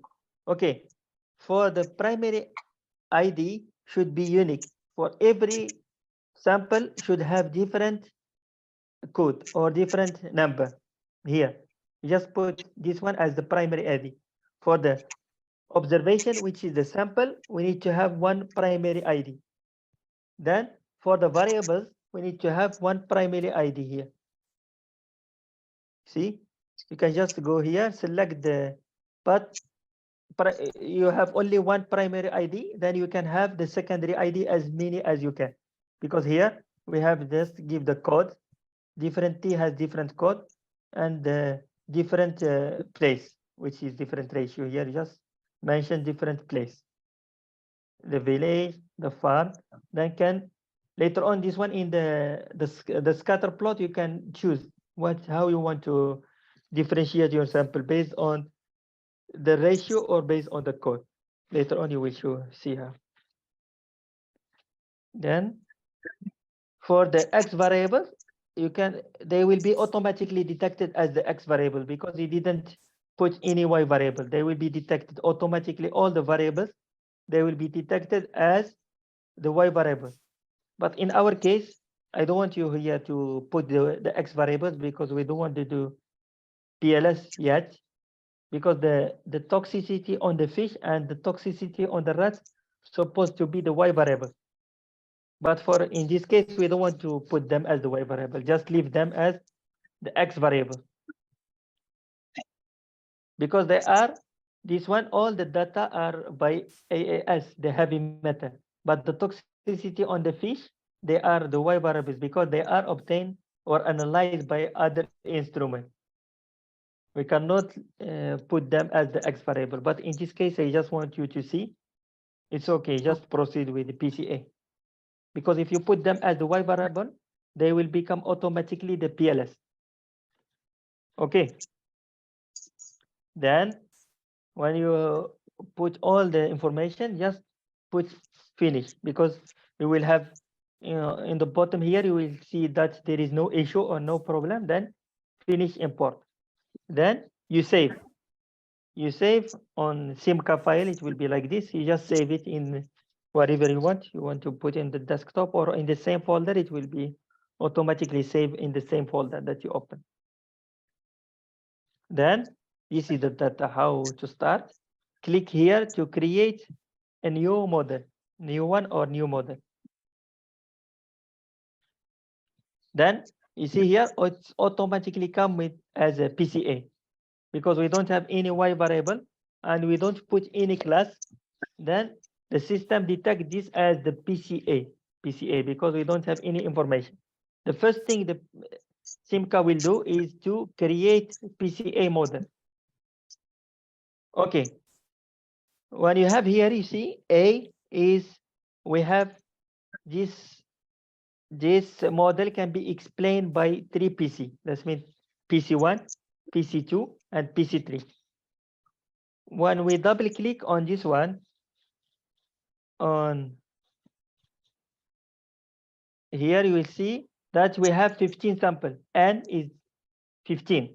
That means we have 5 groups with 3 replicates. That means a total of 15 samples. And here this is for validation. If we have the R2X more than 0.8, that means the model is good and it's valid. And this one is very important when we have when we have the PLS. But for the PCA, because there is no validation, it's still okay. If it is more than 0.5, it's still acceptable. Then every time when you have a new model, you need to do auto-fit. If the auto-fit is not coming with any PC, you need to put the two first. At least you should have 2 PC. That means PC1 and PC2 to create the model. If you don't have, if only one PC cannot make the model, you need to have at least 2. That's why they have the option here, 2 first. You can do auto-fit, or you can put 2 first. 2 first is to create the model with 2 PC. Then you can generate your score plot and the loading plot. In the beginning, when you click on the score plot, it will come in the score scatter plot. This one we call it score scatter plot. And the loading plot, it will come in the loading scatter plot. Then to change the color, it will be like this. You need to click right. Then you go to the color. Then you change it to identifier. Just click on the score plot, click the right click, then you choose color, then you change it to identifier here. Then this is the label type. If you want to keep it, is okay. If you just want to, you don't want to see just put. If you want to change to the codes just now or to the ratio, you want to see your data based on the ratio, different places or different codes, then you can change here. Then it will come like this. And in Simca 17, we have it on the right here. You can even change from here. You can just, based on the code, you can just color by codes. You can change it here. It will automatically change. If you want to change it based on the ratio, then you will see that it has different location. Okay. So far, okay. Then the grouping here, you can see this, the compound, the clustering. The blue one with the yellow one, they are one cluster, the green one, and then the red and the blue, the dark blue. Okay, this is the task for next week. The tea, we have different tea samples from the village, the farm near to the river, the industry and the agriculture, and near to the city. The one from the village is safe from pollution. Then we have the tea safe from pollution, also the one near to the river, the highly polluted one, which is near to the industry, the one from agriculture, they are using agriculture product with inorganic fertilizer, that means also will affect. And then the one from the market, we have it from the market. We want to see this sample from the market, is it also polluted or safe from polluted? Then anyone asking? Or then all the samples that are analyzed, the heavy metal, they are analyzed by AAS spectroscopy. And then this is the task. You need to conduct the PCA model and check the scaling method. Either you are using the UV scaling method or the Pareto scaling method. But in this case, because if you don't put anything, default, it will be automatically UV scaling method for Simca. It will not use no centering. It will use UV scaling method. But if you want to choose the scaling method, you can change to Pareto, or later on, I think I will show it to you later on for the example when I have it. Then you need to construct the score and the loading scatter plot. Check, is there any outliers in the scatter plot? copy the plot, copy all the data into a Word file and discuss the result. I want you to come with the discussion. How do you do the interpretation? How many groups you have? What are the variables contributing to the separation of each group? You can just make it as cluster because we have different cluster. Just the way say we have cluster 1 on the left, cluster 2 on the right, and there is 3 cluster here. Then you can just tell me. I don't want to give you more clue because later on I want you to discuss it. And then in the loading plot, you tell me what are the variables, what they are contributing to the clustering of every cluster. And then there is no outliers here because no point is coming out of the ellipse. This is okay, you can help with. And then you need to tell me how much variation is explained by each of PC1 and PC2. You can see it here on the bottom. You can see R2X1 is explaining 0.91, which is 91.9.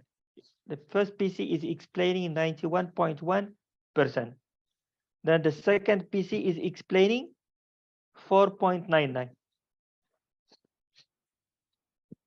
You see here that PC1 has the highest variation, explain the highest variation among the samples.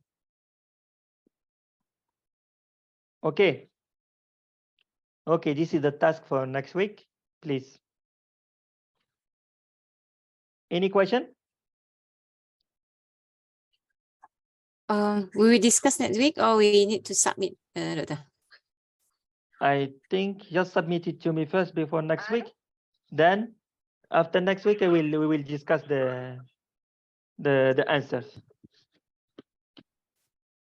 But for now, I will show you. But for me, the problem, I cannot install the Simca 17 because I already installed it before. If anyone installed it before, can only get 1 month for the same PC. Yeah. I can show you, but in using my 14, Simca 14. The interface will be different, but the result will be the same. You want me to show or you want to do it? You can follow the steps and you do it by yourself. What do you think? I think you can show it here, for example. Okay. Okay, we show one example from, but using the Simca 14. It will be a little bit different.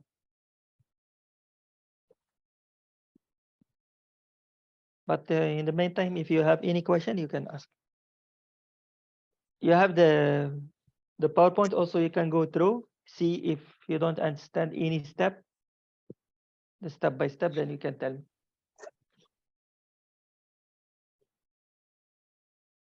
It's user friendly. Simca is very easy and straightforward. All the icon is very easy. Just click.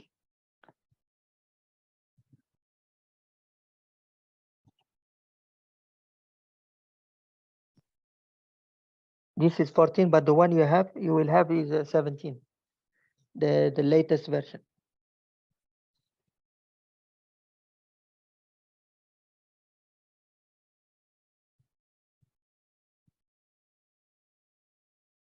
Okay, this is my result, but we need to know because you need to have a new model. You just go to new regular project.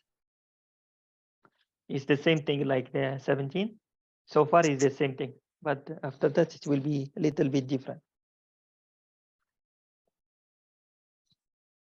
Yeah, in here is different a little bit. You just need to go to the data, where I put the data. Let me desktop.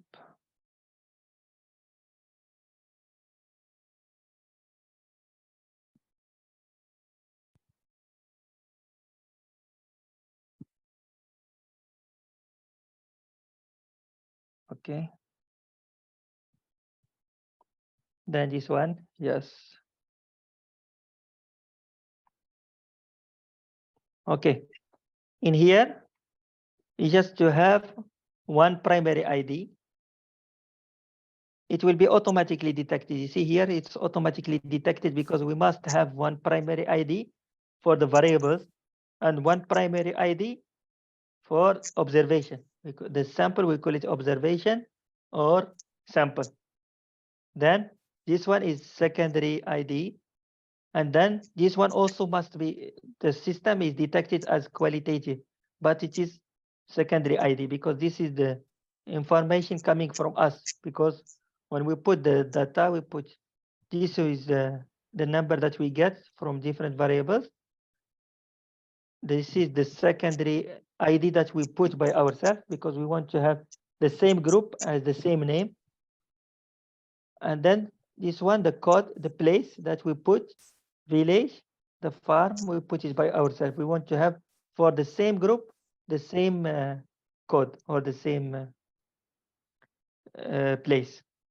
Then you can see here we have 1, 2, 3, 4, 5, 6, 7, 7 heavy metal. The one we analyze by AAS. Then the toxicity, we have 1 and 2. This one's supposed to be the Y variables, but we don't want to put it as the Y variable.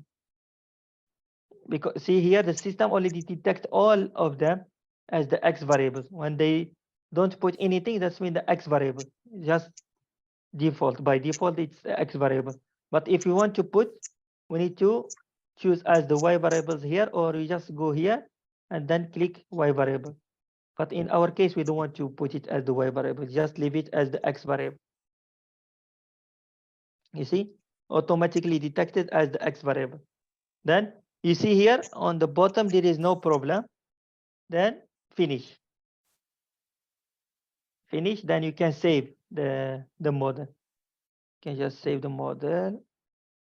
When you save the model, it will be saved in the same location that you put your data. Then it's automatically detected as PCA. In Simca 17, you need to click here to here. Okay, I will show you. Okay, you need to click here to create the model. You see here? But in Simca 14, there is no this option. It will automatically come like this. But you need to auto fit. You need to auto fit, or you can do the 2 first. But in the normal cases, we need to do auto fit better. We want to see how many how many PC can explain this model. Okay. In this case, it's only one PC coming from the auto fit, which is not enough. You need to click on 2 first.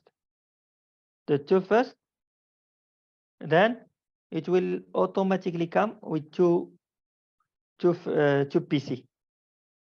Then you go to the score here. You just click on the score. Automatically, it will come like all the sample. Then the loading plot, you just click loading. Then you go to scatter loading plot here like this. Okay. Here in the load, you go back to the score plot. In Simca 17, on the right here, you can see the color. You can change by, but in Simca 14, you need to click right first. Then you go to properties. Then you need to go to color. Then here you need to put identifiers. But in identifiers, you can change to, you see, this is why just now we put the secondary ID. You can have it the code here or the places. You can, if you want to put by the place or by the code. Then apply and they say okay. Then it will come like this. You see the different group will have different. The result, the one I show you is different from this one because I just make it a little bit different for you not to follow the same thing or you explain the same thing. Because here you can see that this group, the village one is on the left alone. Then there is 2 cluster together, 1 cluster. Then we have 4 cluster here. The one here, you have only 3 cluster, different. But in this example, I change a little bit just to make it different. We have 4 cluster and there is no difference. Okay, to see how much variation is explained by this model, it will automatically come to you. Don't worry, because for me, I just deactivate it. It will come on the bottom here. You can see the first PC is explaining 82.9. The second PC is explaining 8.68. Then always you tell how much variation is explained by the first and the second PC. You can click right here, double click on the model here, just double click. It will show you here, the accumulative, you see. The first PC is explaining 82.9 and the second PC is explaining 8.668. Then the accumulative, the first and second PC, both of them, they are explaining 91.6. Okay. Then just go here. Then I want you, just when you want to copy, just copy and put it in the Word. It will automatically be saved on the Word. Just copy and paste in the Word. You can just put, this is the score plot. And then for the loading plot, you can copy this one also and paste it in the Word. Then you discuss one by one. Okay. For this, the scaling method, no need to think about it. It's okay. We'll tell you next week how to do the scaling method, because it will just going here, new as model 1. Then you go just to change the scaling method. You need to click all, then change it to Pareto. Then you set. Then it will become Pareto scaling method. Then you will have two model here. One using the Pareto, the second one, you can just double click here, change it to Pareto. Then the first one is UV. You can see here, you can just change the title to UV and Pareto. You can do the same thing for this one, but this one is for next week. It's okay. Okay. Any question? You just need to come out with the score plot, the loading plot, tell is there any outliers in the score plot. Then you discuss what are the variable contributing to the separation of each of the cluster. Then in your case here, the village one, because it is the safe one. And then the one from the city market, it is near to the river. That's mean maybe this sample is coming from the farm near to the river, because it is clustering the same, it has the same compound. This is what I want you to discuss. Because this sample, the one near to the village, the one from the village is the safer one. It is totally separated from others. This is the one from the market, the one we just buy from the market. And then this is the one we collect from the farm near to the river. This is from agriculture area. And the yellow one is from the farm near to the industry area. Then you need to tell why this one has the heavy metal, high heavy metal, and the other one is lower. Okay. Okay, any other question? Doctor, your Excel, if let's say we were to do the experiment, the Excel format must be specific format so that we can upload into Simca. No, just follow the one I give you. The y variable, the x variable will be on the top. Then the sample will be on the row, the column. Then the variable will be on the row. Yeah, that's, I go here to show it to you.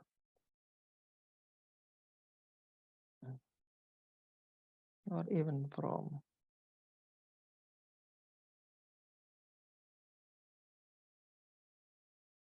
we have it here. Okay, here. This is the format that we will have. All the variables will be on the row, and then the observation will be on the column, like here. Then the label, variety, origin, this one all will be the secondary ID. Understand? Yes. Okay. And also here, in this is the one I give it to you. This is the sample, and this one is the X variable.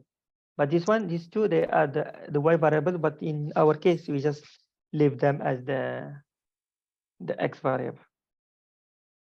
And then you will see here, okay, let's see. In the loading plot, that's the toxicity, the one from the industry. They are very high in the toxicity. They are very toxic. And most of the heavy metal, they are in this sample, the one near to the farm from the near to the industry. But the one from the village, it has high calcium, which is not heavy metal. Calcium is not heavy metal. All the others, they are heavy metal. Okay. Any question? Because if you don't ask question, that means you need to do all the discussion by yourself. Then we can see from your answers. Okay. For the You have assignment, the you chance to can send. You can say in the Putra Blast. I will create the folder in the Putra Blast. You can Yeah. send the assignment in the Putra Blast before the lecture for next week. Yes. Before we discuss. Okay. Dr. Ahmad, Yes. do you need to state the example of the heavy metal in the loading plot in the our answer? Yeah. This is because later on when you copy this one, you will copy and paste in the Word. Just When copy and paste and not to state in writing mode. Yeah, you need to mention. Okay.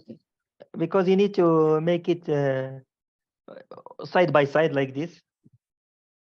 You need to make it side by side. Then you tell this group, this cluster is have higher amount of this variable. Then you mention why they have a higher amount.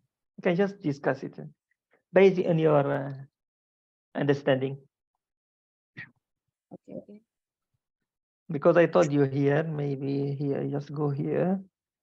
You see here, this is the safe from pollution, the one from the village, the one, sorry,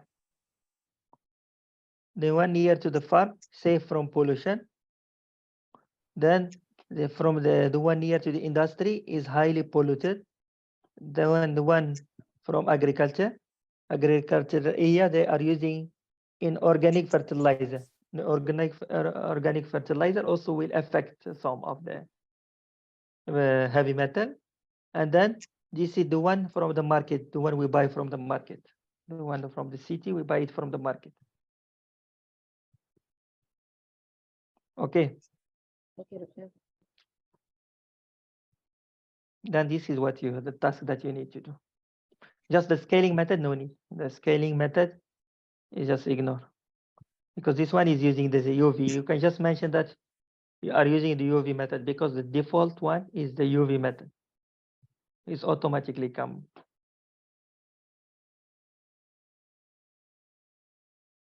Okay. Any other question? And you need to tell how many PC is explaining this model. Can tell. And then you just need to click right here, double click here. Then it will come like this. Then you need to tell how much variation explained by each of the model.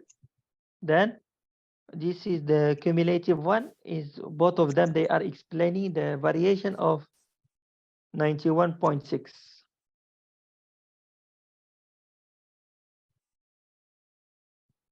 Okay, then next week I will tell you how we, because if we exclude the y variables, then we will get this result, the same exactly like this one,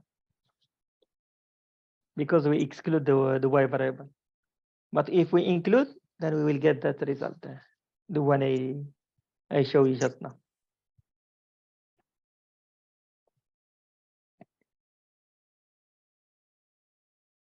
Okay. Other question?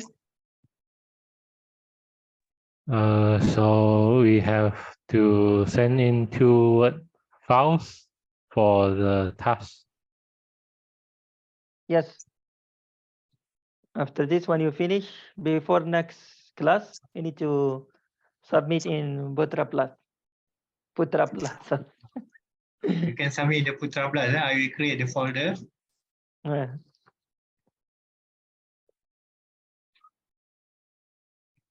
Okay. Then later on, we can go to one by one. You can. No need to mention the name later on. Don't worry. We just give you your mistakes. Then we can know who doesn't understand. Then we can explain more.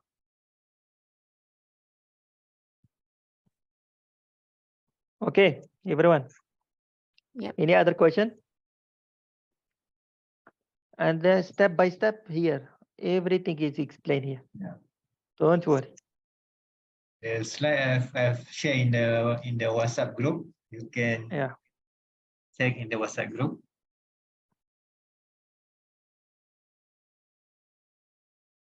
But you will have something different than this one because we have different data.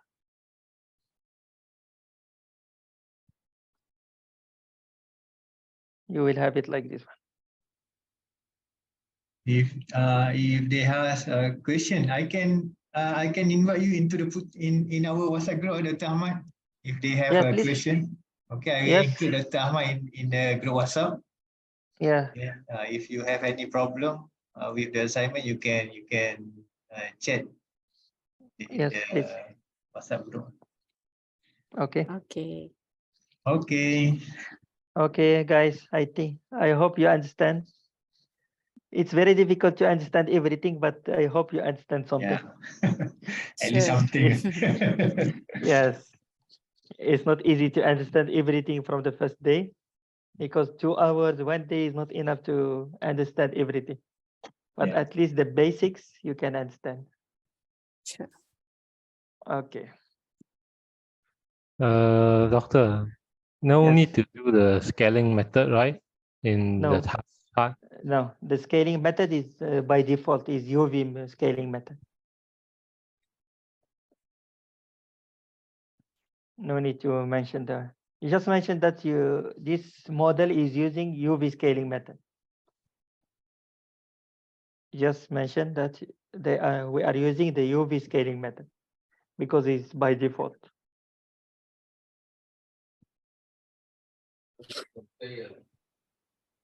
Okay. Okay, if you want to watch this video, I will upload into the Google Classroom. You can check in the link if you want to Okay. refresh back the lecture. Okay. Okay, if no question, maybe we can end our lecture. Can everyone open your camera? I want to take for attendance. Okay, please.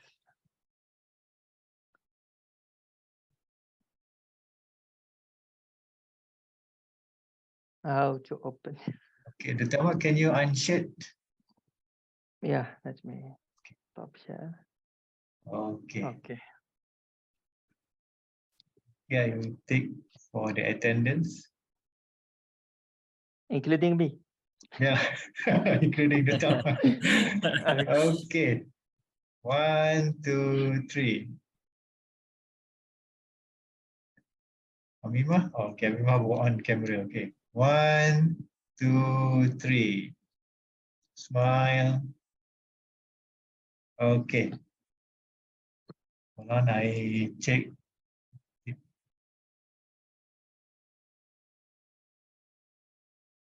Okay.